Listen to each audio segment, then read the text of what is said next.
Welcome to my YouTube channel. आज मैं आई हूँ एक वेडिंग सेरेमनी में और मैंने सोचा कि क्यों ना मैं आपको कुछ ऐसे इंग्लिश वर्ड्स बताऊँ जो रिलेटेड है मैरिज और वेडिंग से।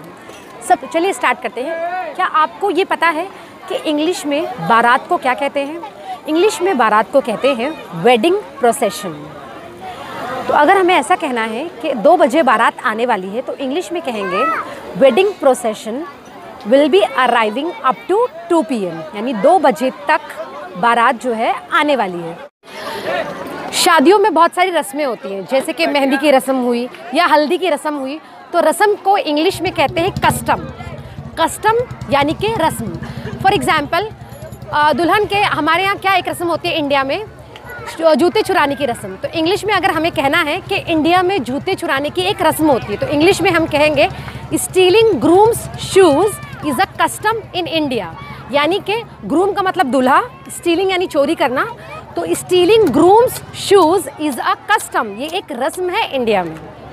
तो आपको समझ गया होगा, रस्म को इंग्लिश में कहते हैं कस्टम। मोस्ट कॉमन वर्ड जो शादी से रिलेटेड है वो है दूल्हा और दुल्हन।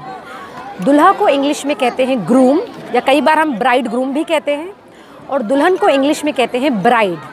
ब्राइड से ही तो बना है ब्राइडल मेकअप, यानी दुल्हन को किया जाने वाला मेकअप। कई बार हम मेकअप करने जाते हैं तो वो जो मेकअप करने वाली होती है वो हमसे पूछती है ना, आपको कैसा मेकअप कराना है, एक नॉर्मल मेकअप कराना है, ऑर्डिनरी मेकअप, या फिर एक ब्राइडल मेकअप कराना है। तो ब्राइड वर्ड से बना ब्राइडल, मतलब दुल्हन को किया जाने वाला मेकअप। नेक्स्ट है बाराती। बाराती को इंग्लिश में कहते हैं प्रोसेशनर।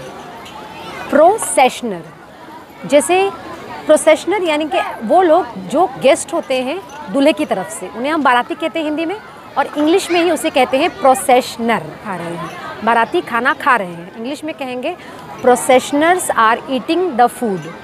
प्रोसेशनर्स आर ईटिंग द फूड, यानी कि बाराती खाना खा रहे हैं। नेक्स्ट वर्ड है हमारा दावत।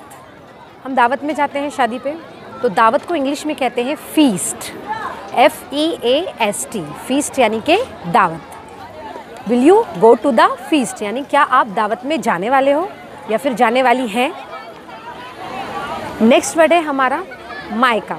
मायका उस जगह को कहते हैं जो जहाँ पे दूल्हा या दुल्हन के पेरेंट्स रहते हैं, मदर एंड फादर पेरेंट्स रहते हैं, उन्हें हम मायका कहते हैं। मायके को इंग्लिश में कहते हैं पैटर्नल होम या फिर पैटर्नल हाउस। अगर कहना है कि दुल्हन मायके जाने वाले तो इंग्लिश में कहेंगे bride will be going to her paternal home. Bride will be going to her paternal home. So our next word is ससुराल। ससुराल जो ये वर्ड है ये बहुत ही कॉमनली हम यूज़ करते हैं, बट इंग्लिश में इसे क्या कहते हैं मोस्ट ऑफ लोगों को नहीं पता है। इंग्लिश में ज़्यादातर लोग इसे कहते हैं in laws house, but this is actually not correct. In laws house नहीं कहना होता, हमें कहना होता है लॉज हाउस। तो यहाँ पे लॉ का अगर डिफरेंट में मीनिंग देखेंगे तो कानून हो जाता है, बट लॉज हाउस का मतलब हो जाता है ससुराल। सबसे पहली बात, मैरिज और वेडिंग, लोग इन दोनों चीज़ों को सेम समझते हैं, यानी कि शादी। इसमें डिफरेंस है। मैरिज यानी कि रिलेशनशिप, जब हस्बैंड और वाइफ का जो रिलेशनशिप होता है वो मैरिज से बंधा होता है। तो मैरिज जो हुआ एक रिलेशनशिप का नाम है, और वेडिंग उस दिन को बोलते हैं जिस दिन मैरिज होती है, जिस दिन शादी होती है, उस वेडिंग डे को, उस दिन को वेडिंग कहा जाता है।